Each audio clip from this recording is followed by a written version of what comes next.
Wait, this isn't so bad. No, it's not bad, Velma. But it's going to be! Velma. It's the cool new thing to hate. Admittedly, my knee-jerk reaction was also distaste, even just looking at the characters. Not because they're non-white, or even because they're a different ethnicity to the originals they're based on, but because from media coverage to the trailer, it really seems like this show is patting itself on the back over and over. Is it that bad though? Let's find out.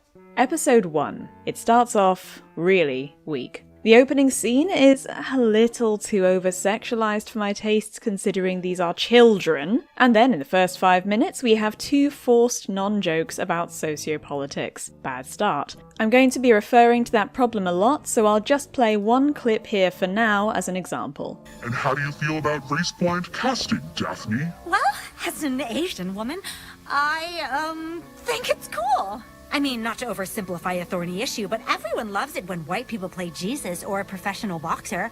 Why can't it ever go the other way, right? The show starts off being meta about racial politics in media, specifically race bending, which comes off like a defense of the show straight away, and not even a good one. It's like they're preempting criticism. But don't worry, they called out how bad their writing is, so any bad writing from here on out is actually self-aware now, right? No. There's also a very weak plot. The detectives are open about being bad at their jobs, so Velma has to solve the mystery or she gets arrested? Does DNA evidence not exist in this universe? The universe where smartphones and streaming services do? We meet all the hateable characters in our high school drama, and as much as Fred being a punchline as the straight white male is done to death, I admit I found this whole introductory exchange a little funny. Thank God you're here. Brenda'S? Into me. Nah, I know. I'm caliente, as this one's people would say. Right after this, we get a second taste of freaky visuals, and I really like these quite a lot. What I don't like is the concept they used for the freaky visuals, making them a guilt-induced hallucination. I think it would be more fun, but also more Scooby-Doo-esque, if they turned out to actually be something supernatural. I have a feeling the writers were scared to be silly again, which is the same reason they axed Scooby-Doo the dog, you know, the namesake of the whole franchise, from this show.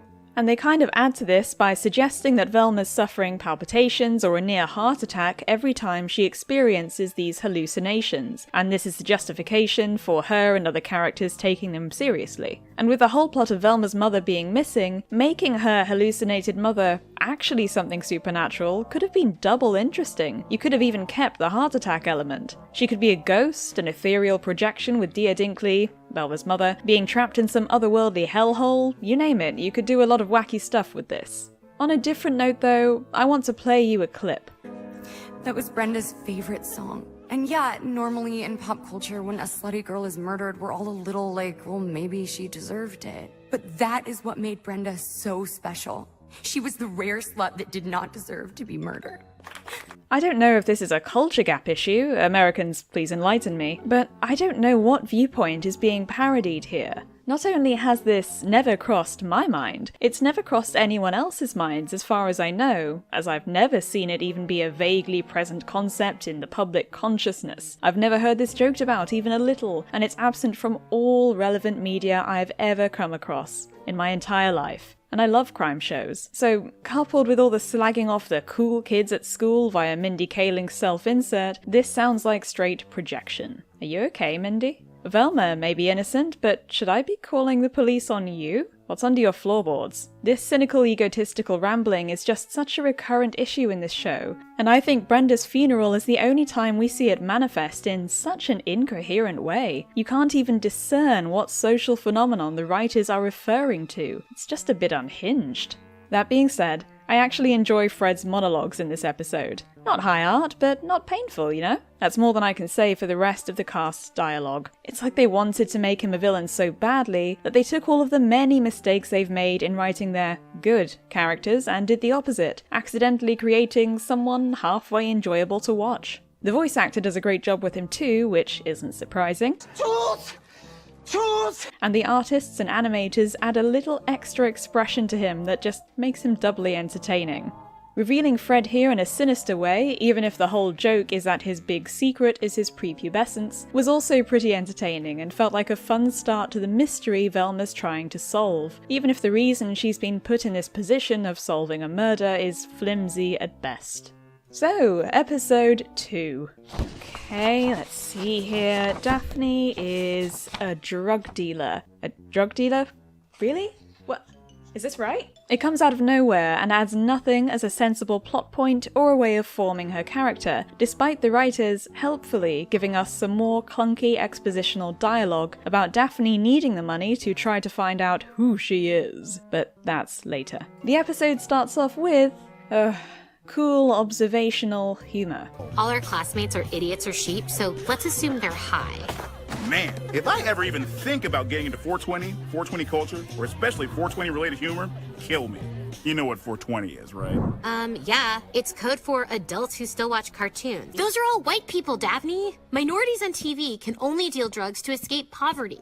Ugh. This episode leans much more heavily into its observational humour being funny. Seriously, 9 minutes in, and it is the majority of the dialogue thus far. And then we have a brief reprieve to go back to Norville, before we're right back to our clever witticisms. White girl with too much money? Shut up! Oh, but don't worry. Velma's writers know this. They get you. Maybe I'm not the shallow monster you think I've become. Maybe you judge people so harshly because it's easier to feel right from afar than risk getting close and being wrong. Okay, easy, Dr. Phil. I'm the brains of this operation. It's all very well making fun of the crappy aspects of your show, but not actually doing better is just you rightfully insulting your own show's writing. That isn't what self-awareness is. Self-awareness is recognizing in production when something doesn't work and not doing it. Or, okay, leave it in. Poke fun at yourself just a bit, sure. And move on, without endlessly bashing yourself. Velma and shows like it are the equivalent of fuzzy lines in art. The lack of confidence in its quality ends up being what hurts its quality the most, making it quite hard to see how good it could have actually been. As far as comedy goes, I've got a clip for you illustrating another problem I'm seeing more of. Thanks, news lady.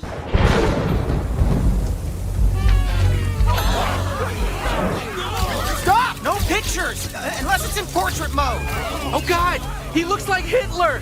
And not just because we compare everyone to Hitler these days. There's an element of Family Guy syndrome creeping in here. Show the joke, explain the joke. Needless observations tacked on the end. It's killing your joke 101, and this would have been immensely funnier if you stopped here. Or even earlier. Just have Fred looking like a bewildered Hitler there in the rain. I can already see it. You don't have to tell me what I'm looking at. Another problem is the detective duo, Daphne's mothers. They are the unfunniest characters in the show by far, which is saying something, and yet they make absolutely no impression somehow. It's quite a skill. Later in the episode, Velma's stubborn judgments get slightly questioned, and now Velma and Daphne suddenly have chemistry over it. Why? This is what I mean when I say ticking boxes. We see the opposite of chemistry with these two. Even if we are explicitly and clumsily told that Daphne and Velma were once best friends, we never see it. We're never shown that they were. Kaling and her team clearly wanted gay leads, and they just slapped that on there.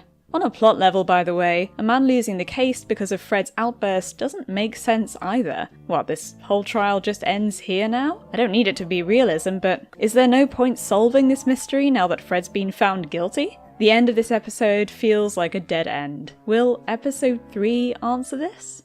Episode 3. Let's finally talk about the only thing you've ever really wanted to know about me. Is Velma Dinkley?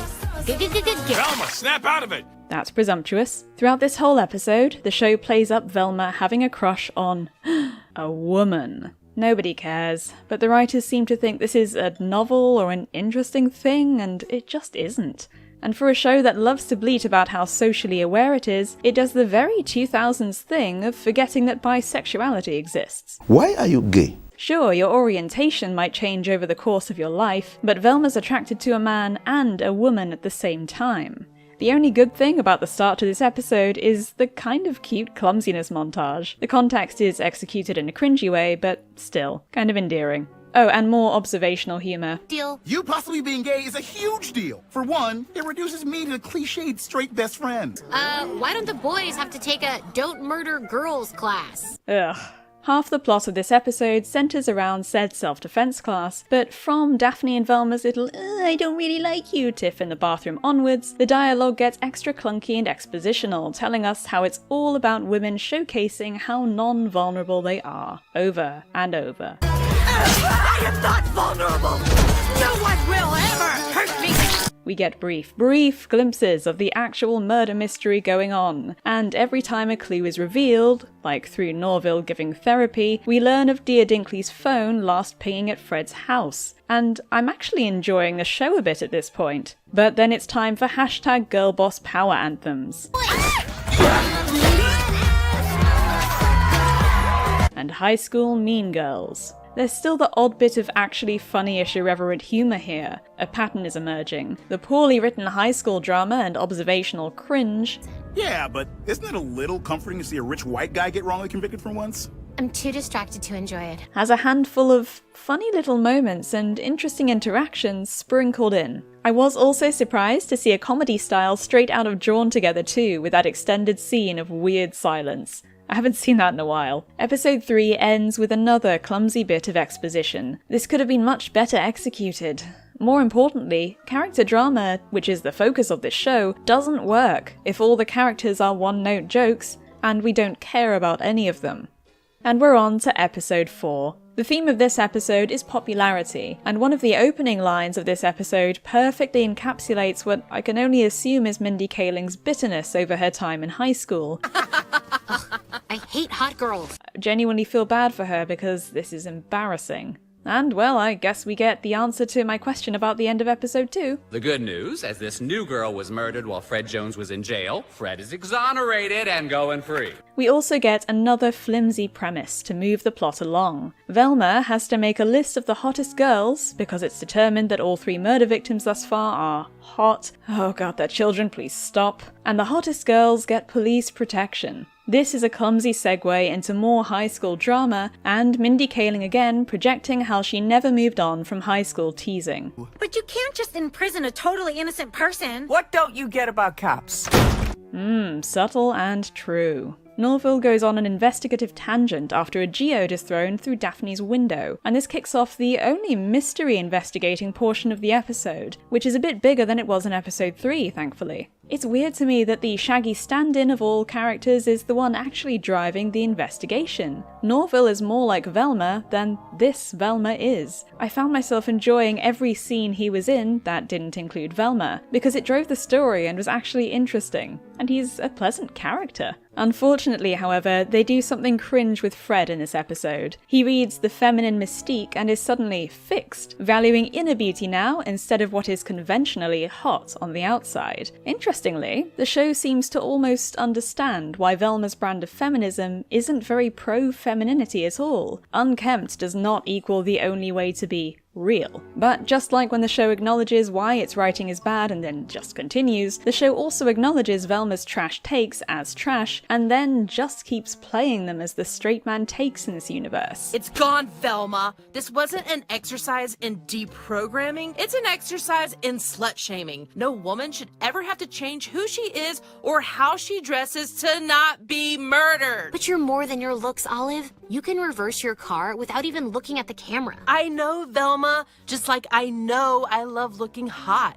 You think every girl deep down is like you, but you're wrong.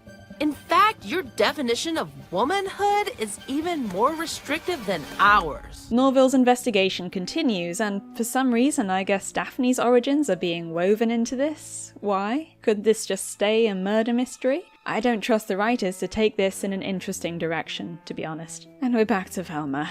Velma has to clear the crowded road so that an ambulance can get to her father's girlfriend, who is giving birth. So the solution is, of course, naturally, why wouldn't it be? More minors doing a sexualized dance. Deluxe, pull up your cup. Yes, you can look, you cannot touch. Deluxe, pull up your cup. Yes, you can look, you cannot touch. What is happening in Hollywood? Like, between this and Big Mouth? We see a bit more of Daphne and Norville's journey, and as cringe as Daphne's #girlboss montage number 2 is, I kind of like how it disproves Velma''s main character syndrome. Oh yeah, and Velma no longer has a crush on Fred, I guess. Everybody, listen up! We just learned someone somewhere is being intolerant. Yeah, very clever. The writers have abandoned the plot point of the police details because who cares, right? So now there's a curfew to move this episode's plot along. Constance Wu actually does a good job voice acting in this episode. Take a listen. Ground bats! Yuck! I noticed this a little in the last couple episodes, but it comes out more here. Speaking of, we're then taken to Daphne, and between her origin story suddenly being squashed in and the reveal of the mad scientist neurologist, also Norville's grandmother, formerly living at what is now Fred's house, my heart started to sink. Because yes, they have woven Daphne's origin into the mysteries in this show, and they've done it in the most lazy, dull way possible. What enjoyable mysteries there were are just being rushed to completion, I guess? I don't know. Daphne's parents are just in this town tourist trap that Norville did a tour of the other episode. When she says she can just feel that the clue to her parents' identity is in here, she's actually right, and the writers are not just making fun of stupid reveals like I assumed would be in keeping with their meta style of humour. None of these mysteries had to be especially well written, it's a comedy, but even comedy has to have some structure and effort in it or it's just nonsense. For example, YOLO is chaos, but it still has a story structure, and the weirdness of its story matches its tone. I actually find it funny as well, but that's beside the point. Speaking of jokes... I would, but all I can think of right now is the gender pay gap. Is it funny? Women make 20% less than men, and women of color even less? I can't stop laughing. This is wearing really, really thin. Now, I watch a lot of crap. I'm also British. British humour kind of depends on cringe. And with my bad watching habits, I've got an extra high tolerance for crap and cringe. But this show is a new level of obnoxious. And I thought Superstore Season 6 was up its own arse. I still watched all of that with some enjoyment. Velma'S Hallucinations, always helpfully announced,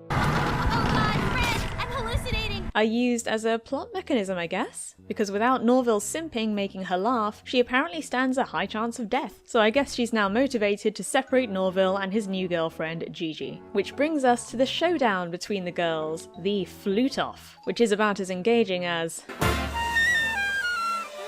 Yeah. A positive to this episode, though, is, despite my complaints a moment ago, there's actually less cringy observational humour and political commentary than in previous episodes, and a few off-lines here actually made me exhale gently through my nose. Am I developing Stockholm Syndrome? Maybe.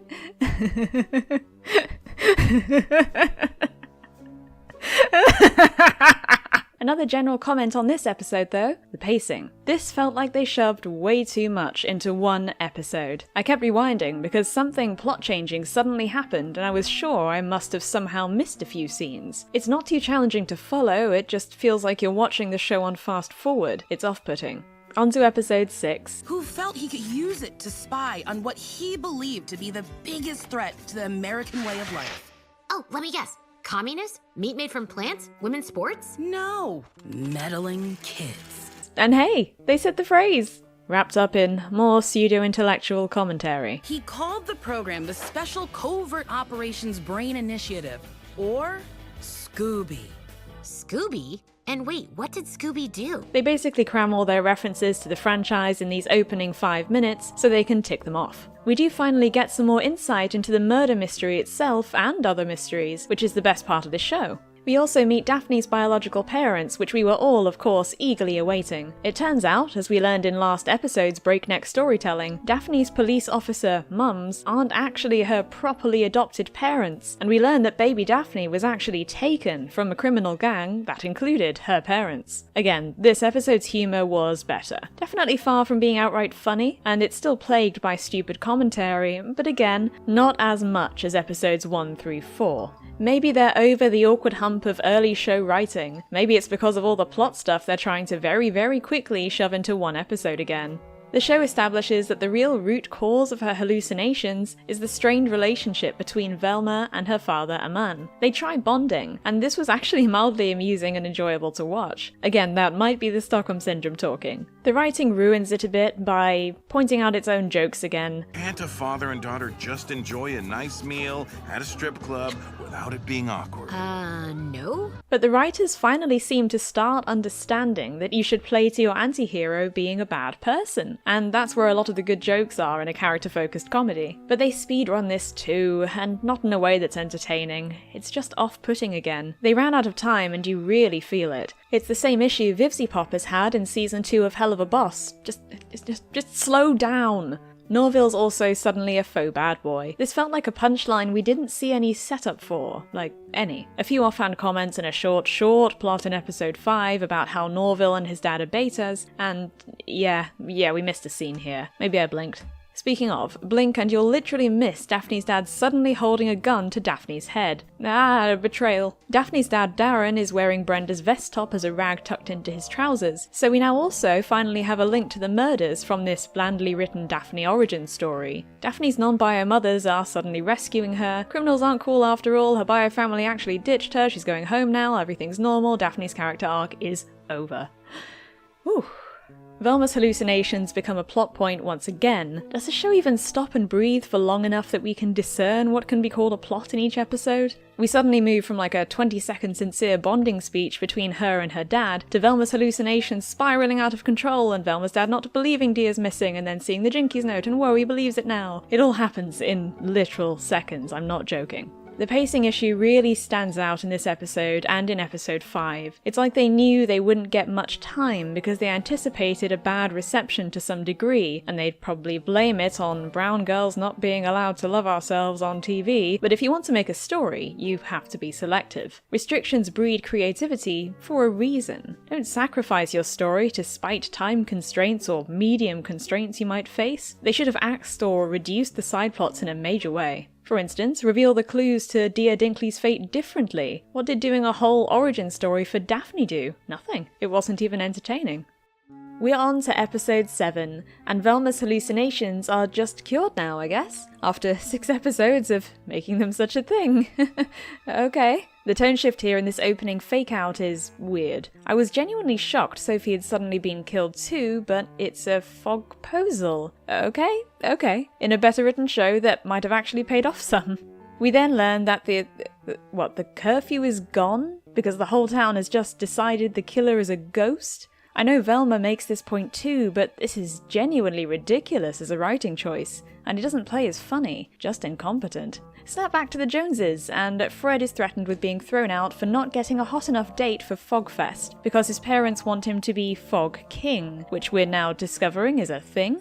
Daphne's irritated at being ignored, so being asked by Fred for this plot point that came out of absolutely nowhere gives all our main cast a flimsy excuse to all be in the same place, where the killer apparently is. Speaking of, Velma figures out from a random breathing down the line phone call from the killer, apparently, that the killer is at Fogfest. They really just pulled this entire Fogfest thing right out of nowhere, didn't they? So, naturally, Velma dresses as a man because she can't possibly get a date otherwise, which is fair enough. Not because she's ugly on the outside, but because she's so ugly on the inside. Wait a second. As a guy, everyone thinks my worst qualities as a girl are awesome. No tap! We're impressed. Yeah. That's it. I know how to convince everyone there's still a serial killer on the loose. Oh, and Velma spends an entire half of the episode doing jokes about how everyone hates everything non-conformist a woman does and loves the same behaviour on a man. Is Mindy Kaling still upset about how her Ocean's 8 remake bombed? That's the running issue I'm seeing. The commentary is itself very clunky and stupid, but the show also has to spell it out for you. It has no faith that you can understand English to any level. We also get clunky exposition about why Norville is so interested in this Fog King thing. Norville, please! Being Fog Queen isn't that important to me. Gigi, stop! You're only saying that because you're so damaged by being sent to voicemail by Velma, me, that you don't think you deserve a crown. But you do deserve a crown. Thank you, Mindy. The pacing is a bit less crazy in this episode than it has been lately, but it's still a case of this thing, then this thing, then this thing, then this thing, then this. Daphne is upset at being ignored in favour of Velma looking for her mother, and they have an honestly okay pair of little discussions at Fogfest. It's coherent, I'll give it that. They're interrupted by the killer, and we get a chase scene that's actually watchable for the most part. I like the art style in these literally darker scenes. The artists clearly enjoy playing with lighting, expressions, and bold colours when they can. They do actually do a Scooby-Doo reference with the music here, but they make sure to tell you how stupid the original show is, not to worry. Norval, stop! Going through doors like this isn't physically possible! Oh God, you're right! My entire perception of reality is crumbling! Wait, no, it's just a ride. Velma, look! An old-timey photo booth! We can disguise ourselves! Daphne, that's stupid. It will take at least 5 minutes to change. Who would ever stop to put on a costume in the middle of a chase? Gigi and Norville then suddenly resolve their dispute too, as well as Daphne and Velma, and then the episode just kind of ends abruptly. I know these episodes have been rushed, you really feel that, but my goodness, they just straight up ran out of time here. The serial killer that had been chasing them is still around, so I guess on to the next episode to find out what happens with that. Episode 8. The flashback thing this episode starts with was really ineffective. It doesn't really work as a mechanic if I don't care about the characters and am not at all curious or excited about where the writers are taking the plot. They also make meta-commentary about it, which, again, doesn't undo the bad writing. But wouldn't you agree that the strongest use of flashbacks on TV is when one character's flashback is intercut with another's to eventually combine in the present storyline? You are totally changing the subject. You are, Daphne, but it's interesting. You're saying if this was a flashback in your point of view, in order for it to be earned, we'd have to cut to, I don't know, Fred? Exactly. I like it when they use a title card with the character's name when they cut to a different flashback. Call yourself out until you're blue in the face, but if you don't try to do anything about it, it's just kind of pathetic. Fred has been kidnapped by the serial killer, and we find out that all the murder victims are actually alive, but just in jars now as disembodied brains, with a little singular robotic eye and a brain-to-voice function so Fred can communicate with them and bang them. Daphne and Velma have the killer's phone, and through a pretty speedy reference to a psychotic episode Daphne had once in the past, we learn that she can get into phones somehow. Now, again, you don't have to write an exceptionally cerebral thriller for a comedy like Velma is apparently meant to be, but the speed with which they get into the killer's phone, left on Fred's head in the last episode, is something, and it's just using a blacklight. And the fact they find absolutely nothing on it about the killer's identity is something else. How? Phew.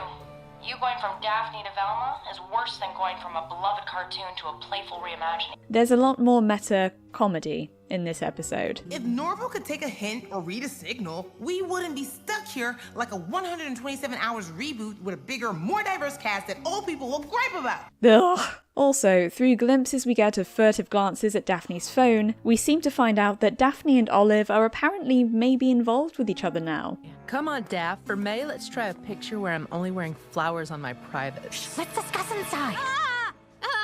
Velma, what's happening? I'm having a deadly hallucination. I thought those were over. Me too. Being so close to finding my mom must have triggered it. But go shoot your calendar. I'm sure I won't have another one in the woods and die all alone. Oh, no. This is just straight up that Meat Canyon cartoon. So we then catch up with the flashback from the beginning of the episode, and after a bit of bickering, we learn that the person Daphne was once obsessed with, the incident through which she learned how to shine a black light on a phone screen, is Gigi, and that she has a complex about being needed because of her parental abandonment issues. Side note, by the way, Daphne says she loves Velma's possessiveness because she was abandoned as a baby by her biological parents, but she didn't necessarily know that until very, very recently. Maybe she just made that assumption based on being adopted, which, I get where she's coming from. I'm probably reading too much into this. I'm putting more thought into this than the writers did. Norville, Gigi, Daphne and Velma then all fall from their precarious perch into the caves, and Daphne and Velma discover Fred and the brains. Fred is stupid because of course, and he causes a worse cave-in by screaming, so there's that.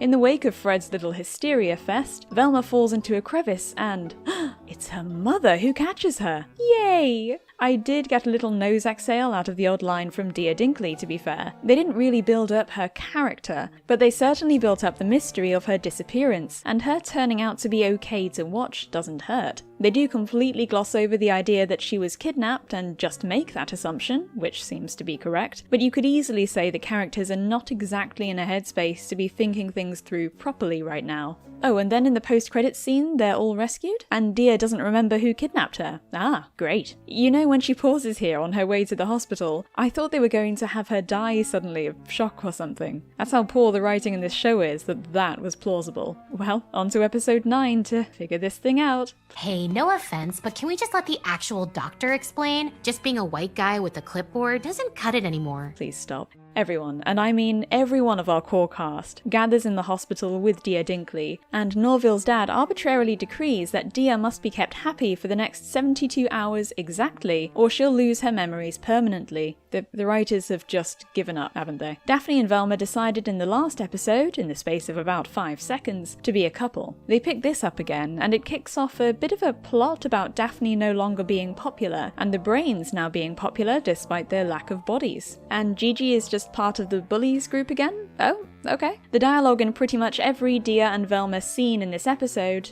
and much of the show really, is just people talking at each other, as opposed to having a conversation. Do you remember this? Yes, I remember this. Is this correct? Yes, it is correct. I know I've said the phrase clunky and expositional earlier in this video, but it just explains this perfectly. It's like they've fed an AI far too long a list of plot points to cover in X number of words, and just let it rip. The writers also really struggle writing teenagers, and that's not improved in this final 2 episodes of the season. Between Mindy Kaling's petty projection and the bad writing, it comes across... I hate to say this, but it comes across very boomer. I'm a teddy bear. I'm named after Theodore Roosevelt, a wealthy demagogue who massacred indigenous people in the name of imperialism. And we have some more cringe. So in order to continually keep Dia happy, Velma ends up faking being Amanda's mother, and left to her own devices, Daphne pretends to be dating Fred to be popular again. The serial killer's welder's mask is then found by Velma in the school, and Norville's dad catches Velma discovering this and is busy looking all creepy, so she immediately swats him. And despite Velma swatting the poor man, it's not actually him. He only has a welder's mask like the serial killer's because he handmade a sword for Norville as a present. We paid for the whole seat, but as ever, we're only using the edge. What a ride. Speaking of edge. But we can't pretend to date forever. I'm already one conversation about affirmative action away from killing you. Norville finally dumps Velma as a friend, which is honestly deserved, as much as why it's deserved has been repeatedly explained to us at length for like half the series. And at the big popular kids party, which Velma only finds because the baby sausage rolls to it to find her mother, Velma is shocked and disgusted to find Daphne and Fred kissing to keep up their fake romance charade. Also, Dia and Aman and Sophie all attend this party for some reason. Why? Why to any of it? How is it possible to be so lazy? The episode ends with Dia about to reveal who the killer is. Oh, Lord have mercy, this show is so badly written. Last episode though, we've got this. Episode 10. Dia Dinkley tells us that she is the serial killer. There's a string of cringe at the very start of this episode after the big reveal. So why'd you do it, doodad? Huh?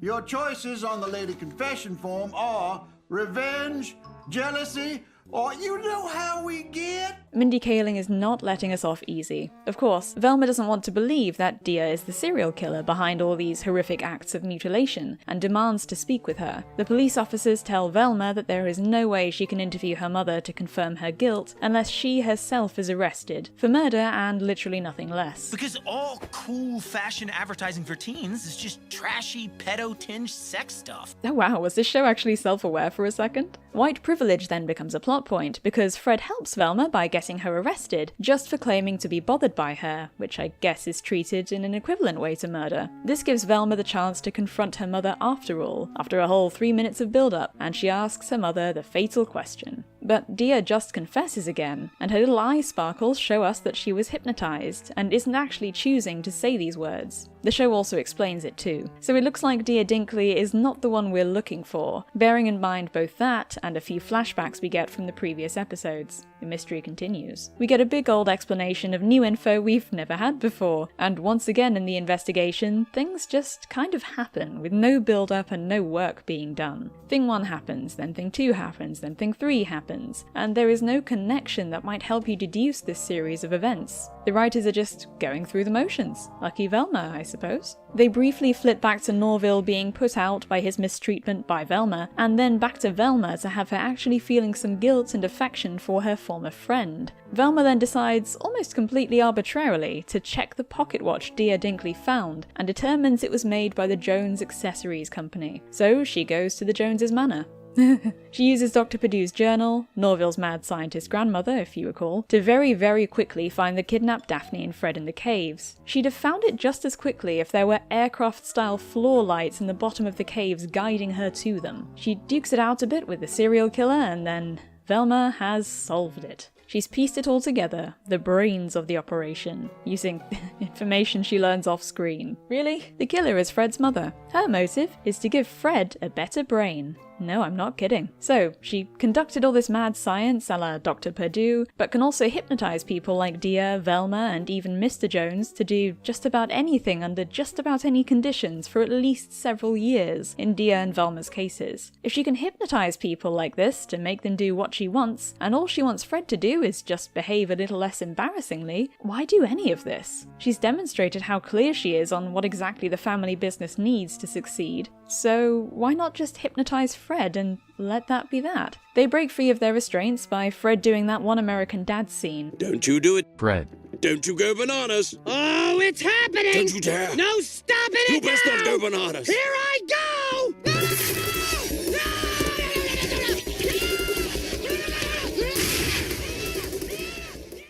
And again, no, I'm not kidding. But they can't have Fred be too useful, so he's stupid again, and accidentally lets his mother take the upper hand over him. But it's all fixed by Norville swooping in response to Velma's repentant voice message in which she tells him she loves him, causing a rock to drop from the cave ceiling, killing Mrs. Jones. And that's the end. That's Velma. That's it. That's the whole thing. We did it. What stood out is that this show very much suffers from the typical derailing woke show tropes, and though it's occasionally good at small moments of absurdism in a similar way to American Dad or Drawn Together, that one good aspect was so overshadowed by its many, many problems. The show says it's aware of how unfunny its socio-political non-jokes are, but it doesn't show us that it's aware of it. This is a symptom of a pervasive problem with Western modern adult comedies at the moment. Velma as a show is just too shy. It's too shy to have an identity of its own, so when it almost feels like it's about to be sincere, it whips out some attempt to be meta or political. Anything but have a bit of fun with what it is as a show. Being a sincere show doesn't necessarily mean being serious or taking yourself seriously. It's all about making a sincere effort with confidence. And this show had no effort put into its writing at all. The crew of Velma also try shoving way too much into too small a time frame. But as well as rushing, the writing staff on Velma just don't seem to care at all. It doesn't even read as pure incompetence with good intentions, like the writing on Hell of a Boss descending into unfiltered fan service. They stick a bunch of events together, but make no effort to join them together. It feels so strongly like just going through a list of happenings, and that makes all the episodes feel unfocused and, for all their eventfulness, boring. All of this really let the fun artwork and voice actors, minus Kaling, down, because they really put something into this show, and some of the people behind it are genuinely talented. It's also worth talking about the butchering of the gang and their dynamic, but I came to watch Velma with absolutely no Scooby-Doo familiarity at all. None.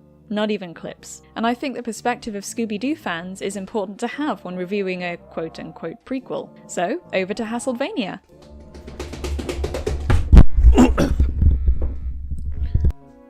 Hello, good to be here. I was a massive Scooby-Doo simp as a little Hasselvania junior. To this day, I find it a great gateway for young'uns into the world of gothic and detective fiction, presenting these topics in a breezy, accessible, comedic format. There's a real reason it's survived this long, why it's thrived under numerous retoolings. It's a solid idea that resonates across generations. I'm even using 2 of their gorgeous hand-painted backgrounds as my wallpapers right now. So immediately, this idea that Kelly from The Office is going to modernize Scooby-Doo just rings hollow. From the OG show to What's New to Mystery Inc. to Be Cool, the show is perfectly capable of modernizing itself and has been successfully doing it for over 50 years. So what's the USP here? The fact it's aimed at adult audiences? Ooh, you got a few swear words and gore in there, have you? Done. I've seen it. No! Jinkies!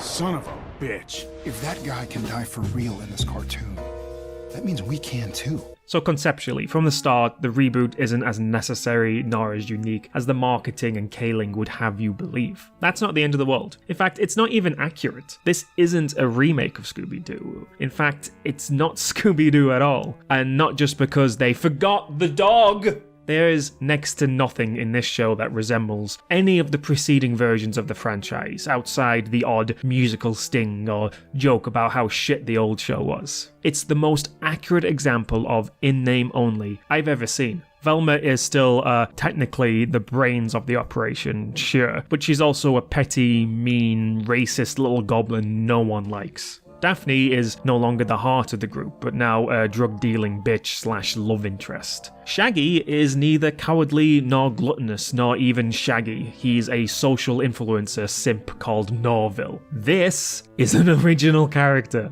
And Fred, oh my boy Fred, the leader and trap maker of the group, who also happens to be the single one they chose not to race bend, is now every single rich white guy stereotype rolled into one. You will not believe how pathetic this character is. Every single second he's on screen, he's there just to reinforce that trope. Methinks Kaling is protesting a bit too much. Speaking of which, this is the point where we should also put to bed the rumour that this show started as an original property, but they forced her to make it Scooby-Doo related. No, this was always the plan, and this was always the show. So, Truffs has gone over why this show just does not stand as an original creation, and as someone who is still very much nostalgic for the property, but there's nothing for us either. It's not enjoyable to see characters you love twisted into these ugly caricatures. As someone who genuinely likes the character, I'm not into seeing Fred constantly dunked on for being gross and pathetic. And outside of that, there's nothing of recognition to grasp hold of. There's no gothic imagery, there's no detective work, no creative monsters and mask. The mystery is downplayed and presented in this very Sherlock manner, and the focus is very much on topical high school drama. It's not Scooby-Doo. This is Riverdale's deformed step-sibling. And yes, reboots should never be the same shit rinse and repeated, but it should also not just be seeing the term Crystal Cove a few times on screen. I mean, thank God Scooby's not actually in this show. They probably make him a cat who fucking makes Pickle Rick memes on Twitter or something. Please, stop giving this woman franchises to reboot. And watch Scooby-Doo Zombie Island. It's an actual brilliant homage to the original show, aimed at people like us who grew up with it. I'm gonna be covering it, as well as the other 2 films in the original VHS trilogy, back over on my channel. They are true love letters to the series. Velma'S hate mail. Whether seasoned Scooby-Doo fan or random adult who still watches cartoons, Velma has been being dunked on across the whole platform and beyond, and it absolutely deserves it. Like I said, I've watched some absolute garbage in my time, and this is one of the worst shows, the worst show I have ever watched. Velma is another case of a spoiled, pretty Hollywood celebrity LARPing so hard as an underdog social activist that they've become exactly what they like to laugh at. Well, that's all of Season 1. I hope you enjoyed my review of Velma. I will not be doing another one when Season 2 comes out. If you did enjoy it, check out the rest of my channel for more similar content. Thanks also to Hasseldvania for his commentary. I'd recommend his channel as well. He posts much longer and more varied video essays, and some of the most incomprehensible memes on YouTube. Take care, and see you next time.